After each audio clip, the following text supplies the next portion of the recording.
Hey everyone, welcome back. And today I'm going to be doing what if World War III is to start tomorrow. So, people are saying that World War III are coming close because of the Russians' invasion into Ukraine and Estonia being already prepared, and already the fights in Europe, the Middle East, and the tensions rising in Asia, and between NATO and Russia.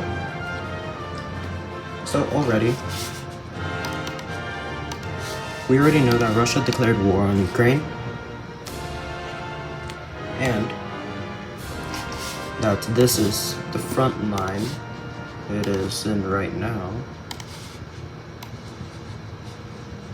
Here's the front line in Ukraine, and then here's the occupation zone in Georgia by Russia. So there's Abkhazia and South Ossetia, and then over here in Ukraine there was Crimea, the Donetsk and Luhansk. And now, what if we say that Russia accidentally invades a NATO country? So first, let's look at the map of NATO. Okay, so this is the map of NATO. The dark blue is the NATO states, while the ones in teal are the NATO applicants.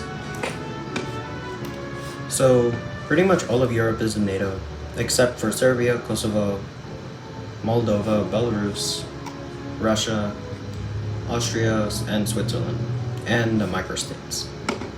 And then we have Bosnia and Herzegovina, Ukraine, and Georgia applying for NATO. So, looking back at the war map, what if you just say that, okay, so somewhere around here is the town of Narva in Estonia, and there was some sayings that Russia is gonna start invading in Estonia there. So what if that happens? Some Russian troops accidentally enter Estonia in Narva, and then soon after that invasion, the whole Article 5 in NATO activates. And then soon, World War III begins. So, with the troops already starting to militarize, we see Russia already dragging Belarus into the war. So, with Russia kinda accidentally invading Estonia, we see the Russian allies starting to get into the war. And then, in South America, it's Venezuela and Bolivia. In Africa, it's Iran, and then it's China, and then North Korea, and I think that's it. And then for the allies of NATO, it'll be in South Korea, Taiwan, India, Israel, Georgia, the Philippines, Japan,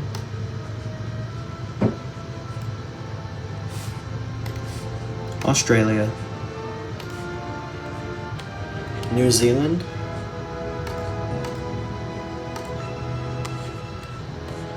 and there is also, I don't think Bosnia and Herzegovina would, but since Georgia is also being invaded by the occupation zones, they joined the war. And who else? I think in South America, Colombia and Argentina would join. Cuba would be with Russia. And I think that's all. So let's look at the war. So over here in Europe, we see that Belarus is already starting to militarize, and then the first thing it'll do is to try to close the Suwalki Gap, and which is in this Belarus into this Russian exclave. So once they reach Kaliningrad, they started to close in the Baltics, soon capturing Lithuania's capital, and then soon they surrender, and then soon an invasion into Latvia starts, and then with the push already going into Estonia, they capture Tallinn, and then start going down, capturing Riga, and then soon, with those two captured, they both surrendered. So over here in the Ukraine, Russia already starts deploying more troops into the Ukrainian territory. And then with Belarus also actively putting in troops into the Ukrainian border, eventually Kyiv is captured, and then soon Ukraine surrenders. And then with this, we have a massive stalemate happening in Poland, Slovakia, Hungary, and Romania. While the Americans and the Canadians are sending their troops over to Europe, nothing much has changed. But over here, we see that Russia has fully taken out Georgia and is starting a small invasion into Turkey. And then soon, Iran does the same thing. And then with Israel deciding, and also in this video I decided to include missiles, nukes, and those other types. So Israel starts launching their missiles at Iran, one at their capital, one in major cities. So one in Tehran, and then again the major cities.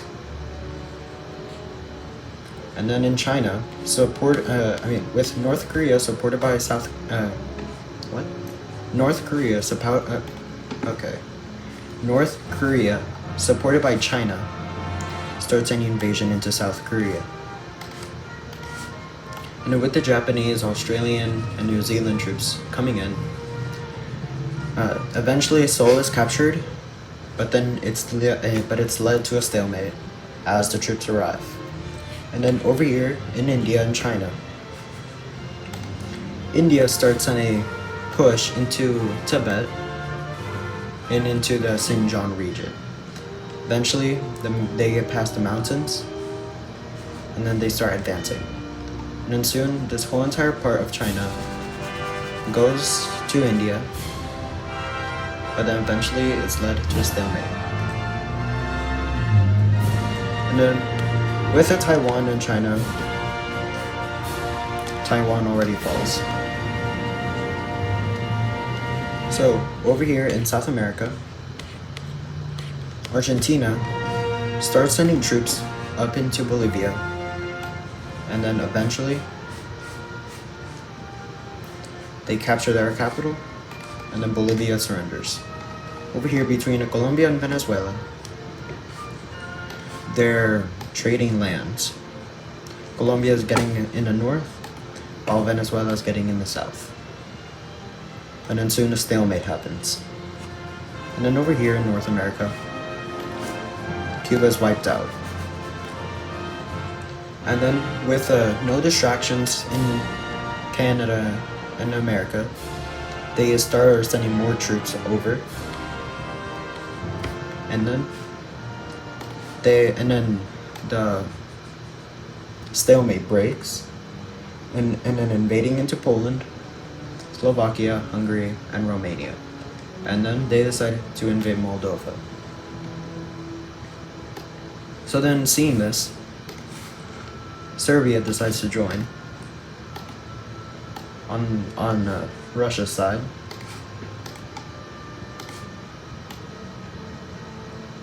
So then with this, we see them taking full advantage of Kosovo. And then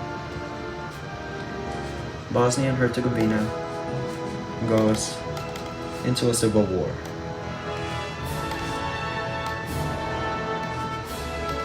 As they break apart into Croats and the Bosniaks. I mean the Serbs.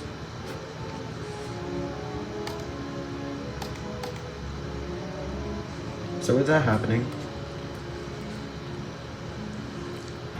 a lot has changed.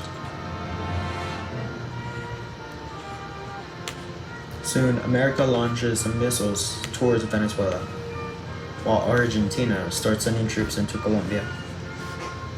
Soon, the missiles hit Caracas, and then some cities, which makes them go back into their front line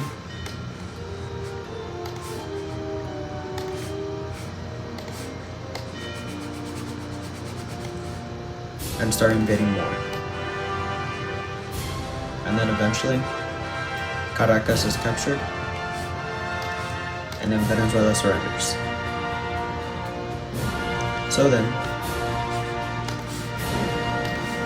America decides to launch more missiles towards the European sides, and then soon, it lands in Serbia. It lands one in Minsk, and it lands one in Moscow. And same as the said fate in the US. One in Tallahassee, one in Austin, one in the LA, one in Albany, one in Washington DC, and one in Augusta, and one in Olympia. And then in Canada, one in Quebec, one in Ottawa, and one in the Yukon. I don't know why in the Yukon. And for in Europe, they decide to go after the powerful ones. Paris, Berlin, and London. So with those cities already struck, and also Bosnia and Herzegovina, the Bosniaks and the Croats won the civil war. So then right then and there, they start invading into Serbia, and then they both surrender. Granting Kosovo full independence from Serbia and allowing them to join NATO. And then soon, the UK and France start to sending their nukes into Russia, with one again hitting Moscow, and then one in this area in Ukraine, and one in Latvia, and one in St. Petersburg. So this made the pushback extremely well for NATO, making them reach back, liberating Moldova, and then going into Lithuania. So, with that already happening, they start any invasion into Belarus, eventually capturing Minsk, making the country surrender. So right then and there, in Ukraine, the Romanian, Moldovan, is that what they're called? Moldovan, something like that. Hungarian, the Balkan troops start going in and liberating the rest of Ukraine. And then soon, stalemated once they're about to reach Crimea. So, with that already happening, I don't know if this is true or not. I don't know where I heard it from, somewhere online, but somebody did say that if Ukraine was invading Crimea, then Russia would use nukes or missiles. I don't know, somewhere around those. I don't think that's true, but what if they do? So, Russia sends over a nuke into and a small nuke into Crimea, and then soon it gets bigger, and then right then and there, the Allies are pushed back a lot.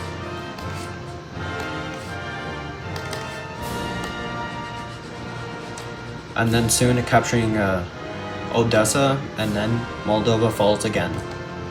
So, with Moldova already falling for the second time, this makes Russia any advantage with them already like accessing Romania. Anyways, but over here in the Baltics, once the nuclear starts to clear up, they start advancing more into Latvia.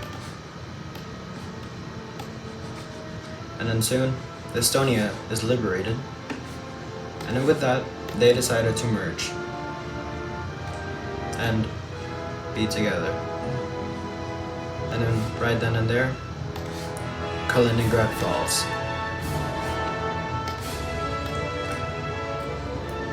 So, soon it goes to a stalemate. Over here in Asia, we see Turkey fighting in a two-front war. So, with the help of France sending in I think they have nukes or missiles, I don't know. But with them sending their missiles or whatever, they start sending them down over to Iran at their capital once again, and one into Georgia. And then, after a while, Georgia gets liberated, pushing back the Russians out of their territory, and also out of South Ossetia and Abkhazia. And they push back in Iran. And then they start any average size amount invasion, since I think like this part is on a mountain side. Like right here is the mountains. So they start in a slow invasion, but then eventually they pick up speed as they start moving down. So once they connect with the Caspian Sea, and once they reach this ocean, or this lake right here, once they capture it, they start advancing eastwards, soon capturing major cities, and then soon threatening Tehran. So, with that already happening, Iran decides to leave the war, but eventually, before they could even do that, their capital is captured, and then soon, they surrender. And then over here in China, nothing much happens in the Indian-Chinese stalemate, but over here, North Korea decides to send in a lot of nukes. And then eventually, it gets bad. One in Seoul, one into other cities, one into Busan, one into this Korean island, one here. Basically, everywhere in South Korea is full of nukes. And then eventually, they send one over to Hiroshima, one to Nagasaki, one to Tokyo, and one into Hokkaido. Is that what's called? I don't know. But a lot of nukes. But then eventually, North Korea uses all of their nukes, so they don't have any more. So with it, Japan pretty damaged and struck again in their same places. These two, not Hokkaido and Tokyo. But with Nagasaki and Hiroshima, they were kind of expecting them to get nuked, but not in Tokyo and in Hokkaido. So then with this, America decides to retaliate, and it sends in atomic bombs into North Korea. One landing in Pyongyang, and then soon it pushes back the North Koreans, making the South regain their territory, and then eventually it starts any invasion into North Korea. So, with the invasion of Korea, with the invasion of North Korea, they managed to capture Pyongyang, even though it's nuked. They start to getting to push back them more and more, about to leave the Korean peninsula, and then splitting them off. And then soon, eventually North Korea surrenders. And then with that, they start any invasion into Russia and into China. So with the Chinese troops mostly in India, they start advancing a little bit faster into China, and then eventually going into Manchuria, eventually capturing all of Manchuria in just a few months, and then soon starting to head down. And then with most of the Russian troops into Europe, they start advancing a little bit into Siberia. But with the coldness in Siberia, they start getting slower, and then eventually the cold of Siberia makes them stop. And then eventually they're paused, and then back into China, they start advancing more downwards, soon threatening Beijing, but they were able to push back the Indians by a lot. And then soon, they were able to get their Xinjiang region and then back into Tibet. And then soon a stalemate happens. And then eventually, with the Chinese already going back to fight off the South Koreans and the Japanese, eventually the the siege of Beijing begins. So I think Beijing is somewhere around here, probably. So with that, they start advancing down into Beijing, and then soon, with the Chinese already coming back, they try to go there as fast as they can before they could surround it. So, with the South Koreans and Japanese already threatening and about to encircle Beijing, a lot of the Chinese troops are able to push back them a lot, and then eventually they're cut and then soon wiped off. But with some American reinforcements, they are able to push back into the same place, but a little bit more closer. And then soon they are able to encase Beijing, and then soon they start to going into the city. So as Beijing already is starting to get smaller and smaller, eventually Beijing falls. So then with that, China decides to fight more and to keep going, as they already started. They might have lose their capital, but they still haven't surrendered yet. So with the Indians doing any massive pushback, with the Chinese capital gone, they managed to capture all of Xinjiang, and then soon advancing a little bit into Russia. And then soon connecting up with the Koreans and the Japanese. And then eventually, after capturing this lake, the Siberian winter stops again.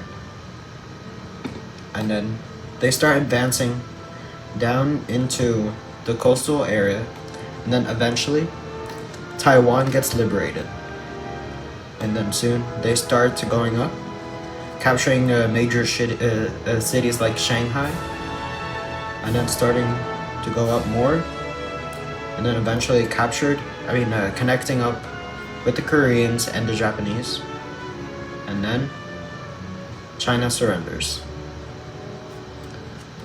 So with that already happening, and with the Siberian winter already gone,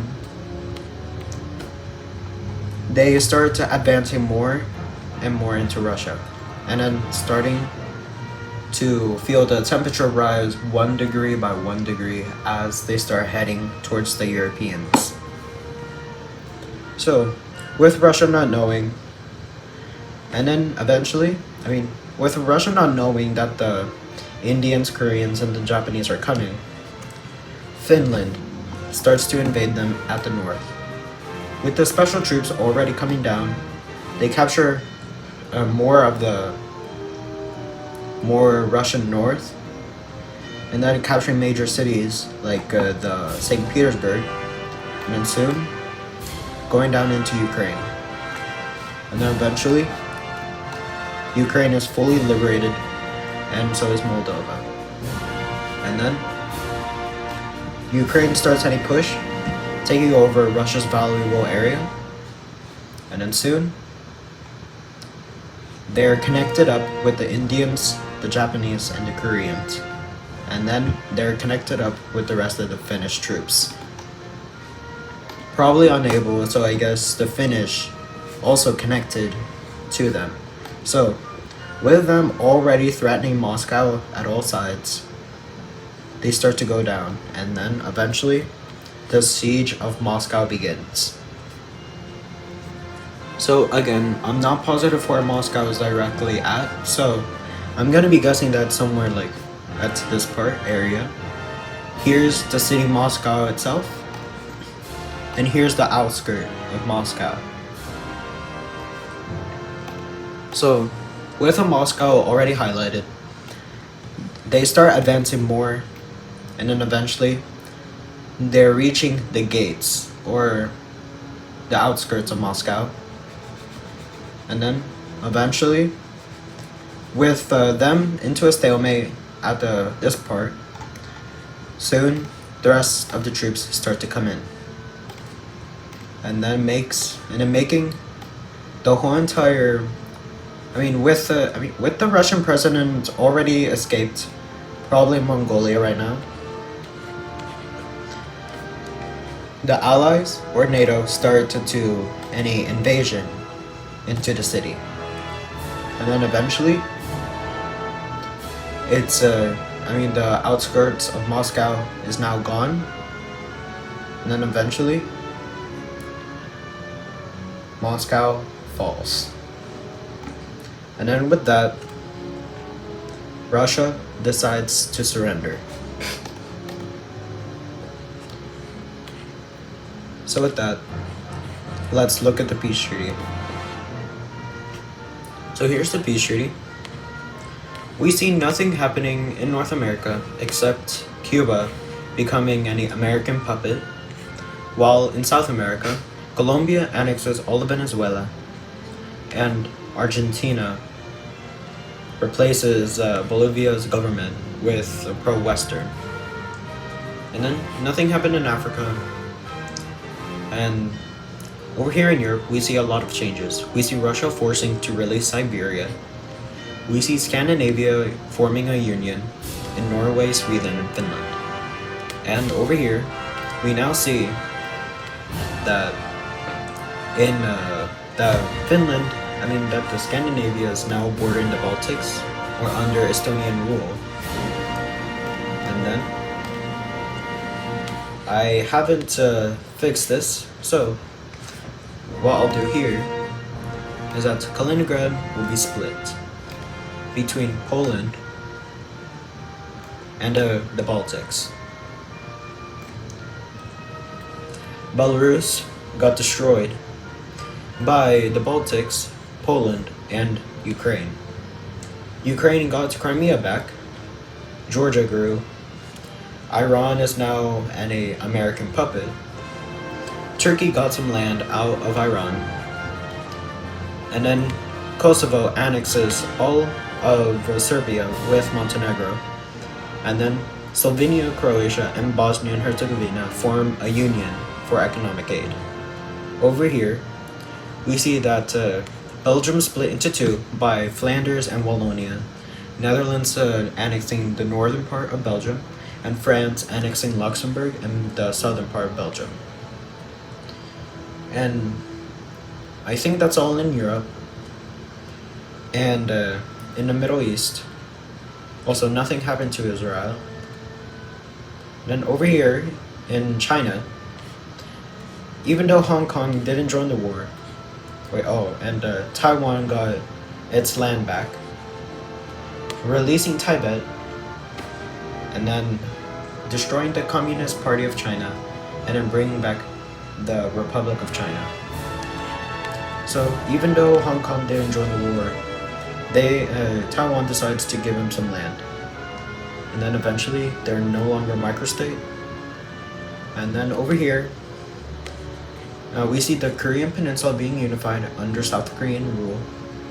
And then right here is a Japanese puppet with this island and this archipelago. And then Siberia, nothing happened. But with this new Russia is now under any pro-Western government. And then, probably for Denmark, they decided to sell Greenland to whoever wants it. So, this is what if World War III were to start tomorrow. Hopefully y'all liked the video, and I'll see you on the next one.